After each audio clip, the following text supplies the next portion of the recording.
Hello everyone, welcome to dynamic study. आज हम international economics का रिवीजन कोर्स करेंगे, तो चलिए शुरू करते हैं। ठीक है, तो अब हम डिस्कस करने वाले हैं Heckscher Ohlin model. So where Ricardo considers only one factor of production, that is labor, and due to the differences in technology and productivity of labor, two countries can gain from trade. So हेक्सचर-ओलिन ने एक model create किए थे। ठीक है, हेक्सचर-ओलिन theorem जो है वो एक 2x2 मॉडल है, बिकॉज यहाँ पर because it consist of 2 inputs, 2 outputs, 2 countries और फैक्टर एंडाउमेंट मॉडल। तो यहाँ पर क्या है, मेजर अजम्पशंस क्या है? देखिए, identical technology prevails in both the countries. Okay, यहाँ पर दोनों कंट्रीज रहते हैं, इसलिए identical technology prevails in both the countries. Both the countries have fixed factor endowment, दोनों का ही फैक्टर एंडाउमेंट फिक्स्ड है। ठीक है, factors can move across industries, across sectors, and they can not move across countries. There exist constant returns to scale. तो यहाँ पर model क्या कहते हैं? The model says that the countries trade because they differ in their respective factor endowment. Like some countries have abundance of labor and some have abundance of capital, and based on the relative endowments of inputs we can categorize country as labor abundant and capital abundant. So देखिए, अगर आपके पास दोनों country है A and B, तो ये A suppose labour abundant है और B है capital abundant. Okay, so country having relatively more labor or capital is considered as labor or capital abundant और लेबर और कैपिटल इंटेंसिव। तो यहाँ पर हमें दो कंसेप्ट मिलता है, एक है फिजिकल डेफिनेशन। तो if country A has more labour, मतलब कंट्री ए के पास लेबर ज्यादा हो, मतलब वो लेबर अबंडेंट कंट्री हो, and less capital than country B, okay, so then the quantity of labour available per capital in country A will be obviously more than that in country B. इसका मतलब क्या है? अगर country A के पास ज़्यादा labour हो और कैपिटल कम हो कंट्री बी से, अगर हम कंपेयर करें than country B, then the quantity of labour available per capital in country A, remember, quantity of labour available per capital in country A, ठीक है, will be obviously more than in country B. तो ये हम ऐसे represent करते हैं, QL by QK A, मतलब country A greater than QL by QK of B, where QL मतलब क्वांटिटी ऑफ लेबर, QK मतलब capital, country A country B. ठीक है, तो ये है फिजिकल डेफिनेशन। नेक्स्ट है price definition. So if a country has more labour and less capital than country B, अगर country A के पास ज़्यादा लेबर हो and less capital than country B, then the wages paid to labour in country ए, तो country ए को आप जो veg पे कर रहे हो, ठीक है, will B low than in country B because there exists excess of laborers in country A than in country B. ठीक है, so the price of labor मतलब wages of labor per capital in country A will obviously be less than that in country B. तो अगर हम price ratios अगर लेते हैं तो ये less होगा। ठीक है, fine. Next है Leontief paradox. So in the early 1950s, when Leontief tested his hypothesis that capital rich countries जो है एक्सपोर्ट कैपिटल, वो capital export capital intensive goods and import labour intensive goods, मतलब जिसके पास capital ज़्यादा हो वो capital intensive good export करते हैं और इंपोर्ट करते हैं labour intensive goods and vice versa with the help of input output data of the US economy. तो ये लियोनटिफ ने टेस्ट किए थे, तो वहाँ पर उन्होंने उनको एक रिजल्ट मिले थे। His results were not following Heckscher Ohlin theory, मतलब हेक्सचर-ओलिन थियोरी जो कहते हैं कि अगर कैपिटल अबांडेंट हो वो एक्सपोर्ट करेगा कैपिटल इंटेंसिव और इंपोर्ट करेगा लेबर इंटेंसिव। सो ये जो थियोरी है ये फॉलो नहीं कर रहा था लियोनटिफ के टेस्ट में। ठीक है, So it was shocking news for the economists that the US, being a capital rich country, should be exporting labor intensive goods and importing capital intensive goods.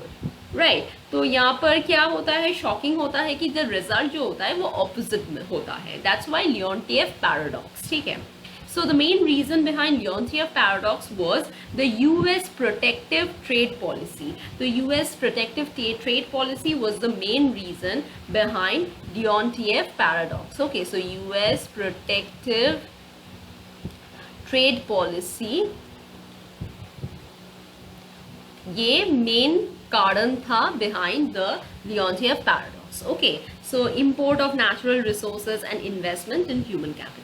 So according to William P. Travis, US protective trade policy was responsible for Leontief paradox. Okay. Next जो theory है ये है Stolper-Samuelson theorem. So this theorem says that if the price of a good increases, then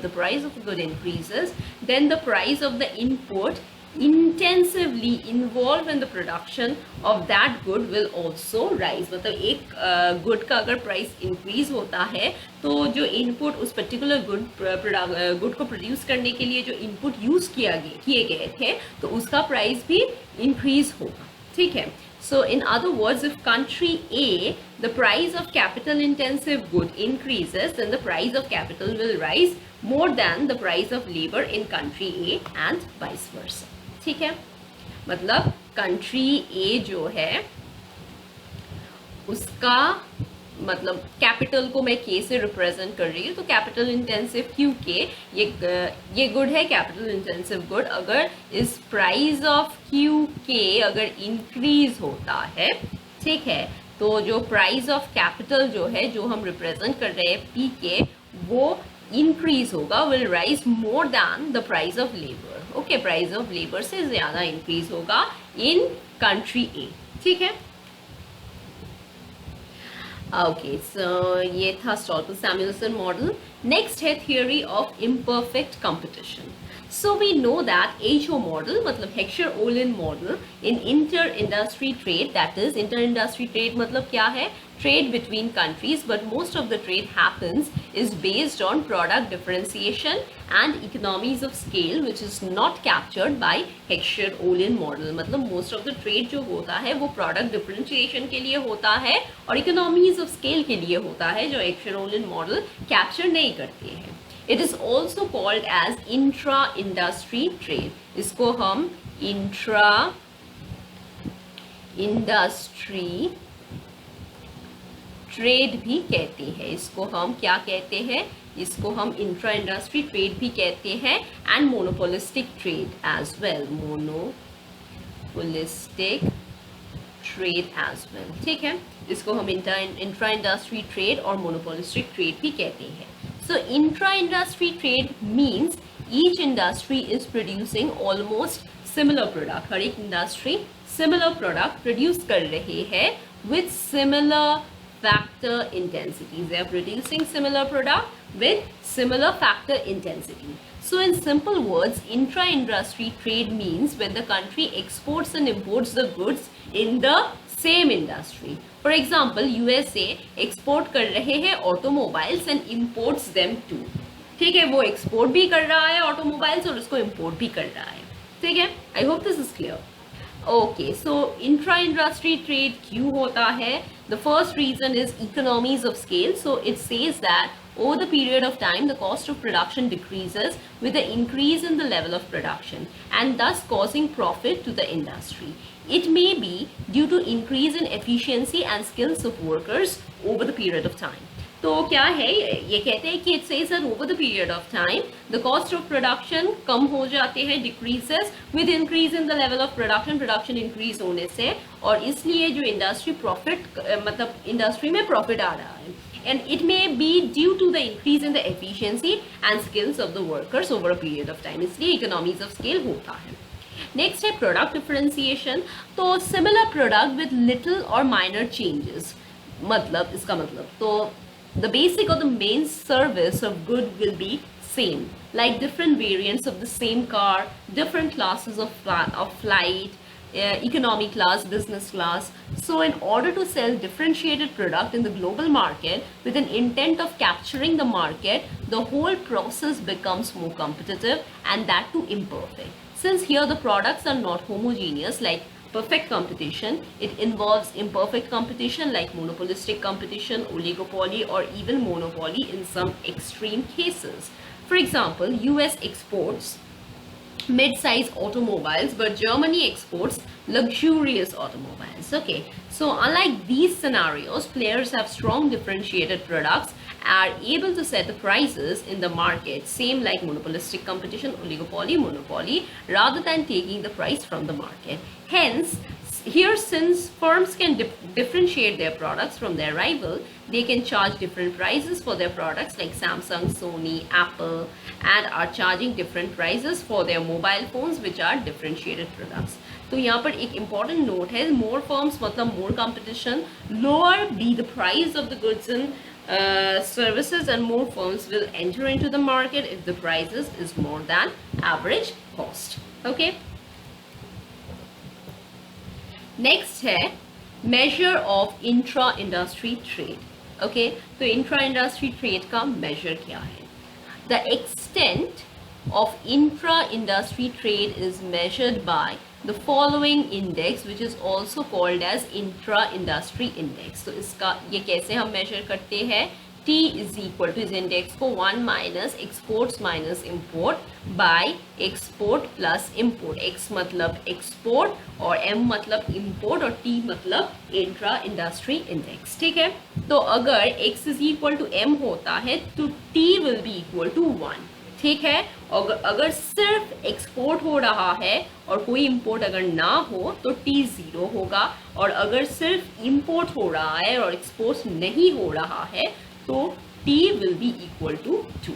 ठीक है, next है dumping. Another consequence of imperfect competition, imperfect competition का एक और consequence होता है in international trade is dumping. तो dumping क्या है? Dumping is defined as the selling of products as high rate in home country but at a low rate in foreign country. Home country में आप high rate में sell कर रहे हो और lower rate में in foreign country. ठीक है? So it is a practice where the firm charges different price for the same product when sold domestically or when it is exported. It is basically done to capture the foreign market. Foreign market को capture करने के लिए ये करते हैं. ठीक है? To earn more profits. Though it is illegal now, but it is still a controversial topic. Fine. Okay, so next we move on to terms of trade. The terms of trade क्या होते हैं? The rate at which one country's good exchange against those of another is referred to as terms of trade. तो जो the rate at which एक country exchange करते हैं against those of another is referred to as terms of trade. So terms of trade मतलब TOT depend on the prices of commodities entering into foreign trade. तो terms of trade ये किसके ऊपर depend करते हैं? ये डिपेंड करते हैं on prices of commodities entering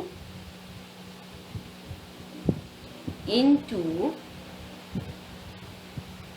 foreign trade. ठीक है, it indicates the amount of import goods that a country can purchase per unit of export good. मतलब कितना अमाउंट ऑफ import goods एक कंट्री परचेज कर पाएगा पर यूनिट ऑफ एक्सपोर्ट गुड्स. ठीक है, तो suppose if PX and PM are the index price of export and index price of import of a country. ठीक है, तो PX और PM क्या है? ये है एक्सपोर्ट, ये इंडेक्स प्राइस ऑफ एक्सपोर्ट, और ये है इंडेक्स प्राइस ऑफ इंपोर्ट. ठीक है, index price of export and index price of import. ठीक है, तो टर्म्स ऑफ ट्रेड क्या होगा? PX by PM into 100. ये है टर्म्स ऑफ ट्रेड, मतलब index of export by index of import. Fine, तो ये है टर्म्स ऑफ ट्रेड का formula. Like for example, if in a given time period of time the index of export prices rises by 10%, मतलब index price का, index of export prices जो होता है वो 10% इंक्रीज होता है, और index of import prices increase होता है by 5%. So this is how we represent. ठीक है. It means that terms of trade has improved by 4.8%. तो अगर टर्म्स ऑफ ट्रेड 100 से ज्यादा होता है तो इम्प्रूव हो रहा है, बिलो 100 हो तो it is getting verse. And if the terms of trade is 100, then it means that we are at neutral position, or we can export our one product and in return we can import the one product too. Okay. Next है, we don't want to get terms of trade in percentage term. मतलब अगर हम terms of trade percentage term में हम निकालने नहीं चाहते हैं, then this is the formula px by pm. ठीक है. तो px देखिए यहाँ पर 110 और pm 105, so it is coming as 1.048. Okay. तो अगर टर्म्स ऑफ ट्रेड अबव 1 होता है तो इम्प्रूविंग, बिलो 1 अगर हो तो terms of trade is getting worse, और 1 होता है तो it means that we are at neutral position, और we can export our one product and return we can import one product. ठीक है. और इम्प्रूविंग टर्म्स ऑफ ट्रेड मतलब it means that for every unit of export sold, the country can now import more goods. मतलब हर एक unit of export आप cell कर रहे हैं तो आप ज्यादा इंपोर्ट कर सकते हैं. ठीक है. Also with cost push inflation, the terms of trade improves because with cost push inflation, the price of domestic good increases in comparison to foreign goods. So remember, cost push inflation, because of cost push inflation, terms of trade improve करता है. ठीक है. Terms of trade क्या करता है? Improve करता है. क्योंकि कॉस्ट क्यों होता है? क्योंकि प्राइस ऑफ डोमेस्टिक गुड्स जो है वो इंक्रीज होता है when compare to foreign goods. ठीक है. और वर्सनिंग टर्म्स ऑफ ट्रेड मतलब now the country has to export more, ज्यादा वो एक्सपोर्ट करता है in order to import one unit of good. Globalization to some extent has reduced and has put a stop to the worsening of the terms of trade for developing nations. Next है types of terms of trade. बहुत सारे types of terms of trade होता है. एक है common और net barter terms of trade. So what is this common or not common, commodity और net barter terms of trade. तो ये commodity और net barter terms of trade क्या है? It is the ratio between countries' export price index to its import price index. ठीक है. Fine. Export price index to its import price index. Okay. So to measure the changes in the commodity terms of trade over the period, the ratio of the change in the export prices to the change in import prices is taken. Okay. तो हम change निकालते हैं px1 by px0. Okay. Divided by, I think so you can see the formula. Okay. Similar, so ऐसे हम represent करते हैं. This is how we represent, where px0, ये जो px0 है, this is the export price index of base period which is always taken as 100. ये है export price index of current period. ठीक है. ये है import price index of the base period, और ये है export price index of the current period. ठीक है. ओके. नेक्स्ट है gross barter terms of trade. So it directly considers the volume of trade and is defined as a ratio between the quantity of countries import to export. आप देखिए यहाँ पर आप price ले रहे हैं with respect to export and import. ठीक है. और ये है import to export, मतलब QM by QX. ठीक है. तो gross barter terms of trade का रिप्रेजेंटेशन ऐसा होता है. To measure the changes in the gross barter terms of trade over the period, the ratio of the change in import quantity to the change in export quantity is taken as, ये ऐसे हम represent करते हैं. देखिए यहाँ पर export by import and यहाँ पर देखिए import by export. ठीक है. Same procedure. ठीक है. So note, if commodity terms of trade is equal to gross barter terms of trade, then there exists a balance of trade if TC is equal to TG. ऐसे अगर हो तो balance of trade होता है. So here in equation 1 says that the total volume of export is equal to total volume of imports, and thus there is a condition of balance of trade. ठीक है, next है income terms of trade. So income terms of trade हमें कैसे मिलता है? It is obtained by multiplying the volume of export of a country to its commodity terms of trade. मतलब ये volume of हम वॉल्यूम ऑफ एक्सपोर्ट, कंट्री का जो volume of export है उसको हम मल्टीप्लाई कर देते हैं with commodity terms of trade, तब हमें इनकम टर्म्स ऑफ ट्रेड मिलता है. सो हम TY रिप्रेजेंट कर रहे हैं income terms of trade, TC मतलब कमोडिटी टर्म्स ऑफ ट्रेड, और QX मतलब कमोडिटी, मतलब जो कमोडिटी है उसको हम मल्टीप्लाई कर रहे हैं वॉल्यूम ऑफ एक्सपोर्ट जो है. ठीक है, QX. ठीक है, तो ऐसे हम commodity terms of trade PX by PY into QX. ठीक है, remember this is income terms of trade. So income terms of trade मतलब TY is equal to TC into QX.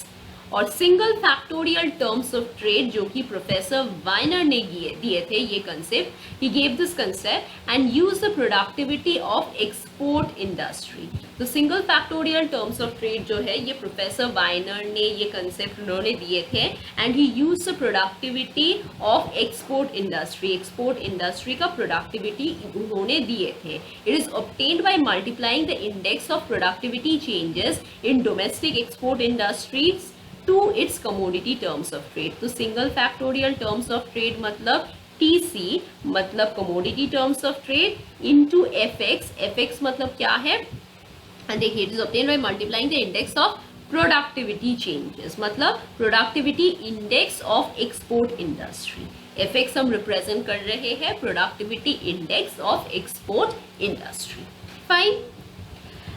Next है double factorial terms of trade. तो double factorial terms of trade basically एक upgraded version है single factorial terms of trade का. तो यहाँ पर it takes into account both the index of productivity changes in domestic export and index of productivity changes in foreign export. तो देखिए यहाँ पर double factorial terms of trade हम TD से रिप्रेजेंट करते हैं and we multiply commodity terms of trade. यहाँ पर देखिए, यहाँ पर हम सब मल्टीप्लाई कर रहे हैं FX and here we multiply FX by FM, मतलब productivity index of export industry and productivity index of foreign. मतलब basically we find out the productivity changes in foreign exports. ठीक है, मतलब यहाँ पर FX मतलब productivity index of domestic export industry, productivity index of domestic, FX मतलब domestic export industry, और FM मतलब productivity index of foreign export industry. ठीक है, नेक्स्ट है real cost terms of trade. तो प्रोफेसर वाइनर ने ये दिए थे real cost terms of trade, and he has also developed this terms of trade in order to calculate the real gain from the international trade. तो ये professor Viner ने develop किए थे ताकि वो कैलकुलेट कर सके the real gain from international trade. And ये हम कैसे मिलते हैं इसको हम, it is obtained by multiplying the single factual terms of trade with the index of the it's factorial, या single factorial terms of trade with the index of the amount of disutility or dissatisfaction or loss per unit of resource employed in producing export good. तो देखिए यहाँ पर real cost terms of trade, देखिए हम single factorial terms of trade तो हम multiply कर रहे हैं. Single factorial terms of trade का फॉर्मूला देखिए, TS is equal to TC into FX. देखिए TC इंटू FX. ठीक है, तो ये है single factorial terms of trade. तो इसको हम मल्टीप्लाई करते हैं विद RX. तो RX मतलब it is an index of the amount of disutility या डिससेटिस्फैक्शन जो हमें मिलता है पर unit of resources used in producing export good. मतलब एक्सपोर्ट गुड प्रोड्यूस करने के लिए जो रिसोर्सेज हमें यूज करना पड़ता है, तो उससे जो डिससेटिस्फैक्शन मिलता है उसको हम एक इंडेक्स से रिप्रेजेंट करते हैं जो कि RX होता है. ठीक है, so that's why here we are talking about the cost. So real cost terms of trade.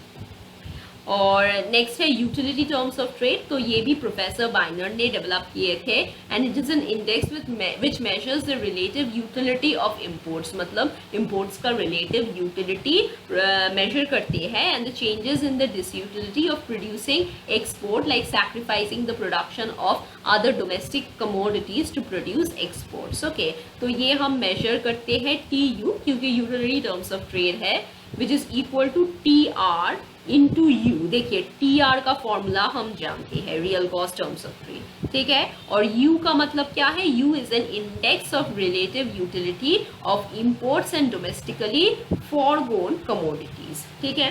तो U मतलब ये एक रिलेटिव यूटिलिटी इंडेक्स है जो कि इंपोर्ट और डोमेस्टिकली फॉरगॉन कमोडिटीज का एक इंडेक्स है, रिप्रेजेंट करते हैं। तो ये बेसिकली रिलेटिव यूटिलिटी को मेजर करते हैं, that is changes in the disutility of producing exports produce करने के लिए जो डिसयूटिलिटी में चेंजेस होता है, like sacrificing the production of other domestic commodity to produce export. मतलब देखिए, आप एक कमोडिटी आप ए प्रोड्यूस कर रहे हैं जो आप एक्सपोर्ट करोगे, ठीक है, तो इस एक्सपोर्ट को प्रोड्यूस करने के लिए ये बी जो डोमेस्टिक गुड है इसको आप थोड़ा सैक्रिफाइस कर रहे हो, तो इस सैक्रिफाइस से आपको एक डिसयूटिलिटी मिलता है। So the changes in the disutility of producing export like sacrificing the production of other domestic commodities to produce export, ठीक है।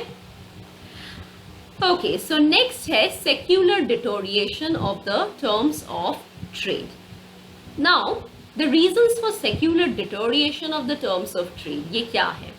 First है quality of product. It means that the quality of improvement of products, especially the primary products, are reducing, and according to Prevish, the less developed countries are producing primary products like coal, iron, copper, rice. Qualities of such products have not changed since long. ठीक है।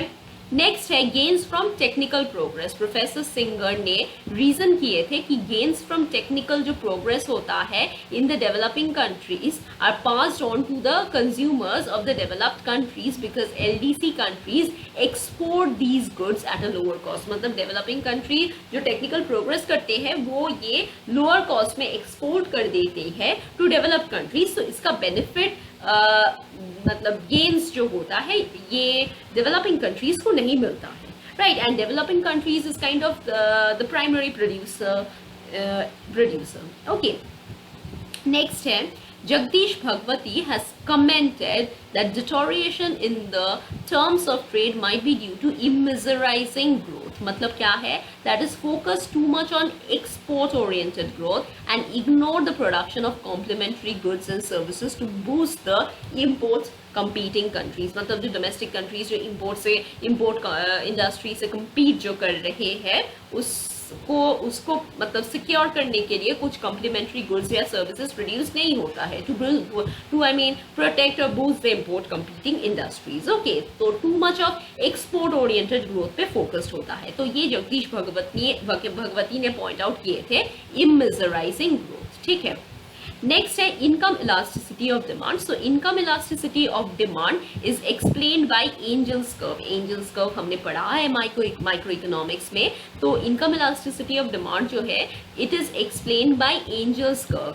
तो less developed country जो है are mostly engage in the production of food products, and since food products are essential commodities, ये जो food products हैं ये बहुत ही एसेंशियल कमोडिटीज है, and thus the income elasticity of demand is low, and so the terms of trade are not in favour of less developed countries. तो income elasticity of demand ये हम explain करते हैं with the help of Engel's curve, क्योंकि हम income को consider करते हैं with respect to the consumption of commodity, उसको हम कर्व प्लॉट करते हैं। तो LDC जो होता है वो मोस्टली फूड प्रोडक्ट्स या प्राइमरी प्रोडक्ट्स पे एंगेज होता है, और ये फूड प्रोडक्ट्स एसेंशियल होता है, तो इसका इनकम इलास्टिसिटी ऑफ डिमांड लो होता है, तो टर्म्स ऑफ ट्रेड ये LDC के फेवर नहीं जाते हैं, ठीक है। Remember this, the terms of trade are not in favor of LDC. और the last point is there is an adverse impact on imports of goods and services on import competing industries. These import competing industries find it difficult to cope up with foreign industries as the inflow of goods are increasing day by day, and because of this terms of trade are getting worse day by day. I hope this is clear. Then next we have foreign trade multiplier. Okay, so the foreign trade multiplier, इसे हम कहते हैं export multiplier. Foreign trade multiplier is also called as export multiplier, and it is similar to investment multiplier of Keynes but differs only in formula. ये Keynes का investment multiplier से similar है, लेकिन सिर्फ formula में ही ये differ करते हैं. We can say that it is analogous to the investment multiplier. It may be defined as the amount by which total national income of the country will be increased by 1 unit increase in the domestic investment on export. मतलब domestic investment of imports को आप जब import like increase करोगे तो national income increase होगा. As export increase or decrease, there is an increase or decrease in income of all persons associated with the export industry. ठीक है, these in turn create demand for goods. इसके लिए demand होता है goods का, but it is dependent upon the marginal propensity to save. ये depend करता है on marginal propensity to save and the marginal propensity to import. ये marginal propensity to save और मार्जिनल प्रोपेंसिटी टू इम्पोर्ट के ऊपर depend करता है. The smaller these two marginal propensity are, the larger the value of the multiplier and vice versa. ठीक है. Assumptions और important conditions for trade multiplier. तो foreign trade multiplier जो है ये इन सभी important assumptions के ऊपर डिपेंड करता है. There is full employment in the domestic economy. Domestic economy में full employment रहता है. Next है there is direct link between the domestic and foreign country in exporting and importing goods, and the country is small with no foreign country. ठीक है. तो full employment होता है in the domestic economy. There is a direct link between the domestic and foreign country. Foreign और domestic country का एक direct link रहता है in export and importing goods, and the country is small with no foreign trade. It is on fixed exchange rate system. ये depend करता है on fixed exchange rate system. The multiplier is based on instantaneous process without time lag. तो multiplier based होता है on instantaneous process without time lag. मतलब instantly होता है, and the domestic investment that is ID remains invariable. ठीक है. तो ये जो domestic investment है ID ये invariable रहता है. There is no accelerator and the analysis are applicable to only 2 countries. यहाँ पर कोई accelerator नहीं है और analysis जो होता है ये सिर्फ applicable होता है only for 2 countries. There are no tariff barriers and exchange controls. The government expenditure is constant. Thus, MPM, मतलब marginal propensity to import, is a fraction of any increase in income that leaks into imports. Open economies allocation of income is MPC plus MPS plus MPN is equal to 1. ठीक है. तो foreign trade multiplier is MPS plus MPM. तो MPS मतलब change in savings, and this is MPM and this is MPS. Okay, fine. Thank you for watching the video. I hope this helps in your revision process. So keep watching, keep learning, and stay tuned for more videos.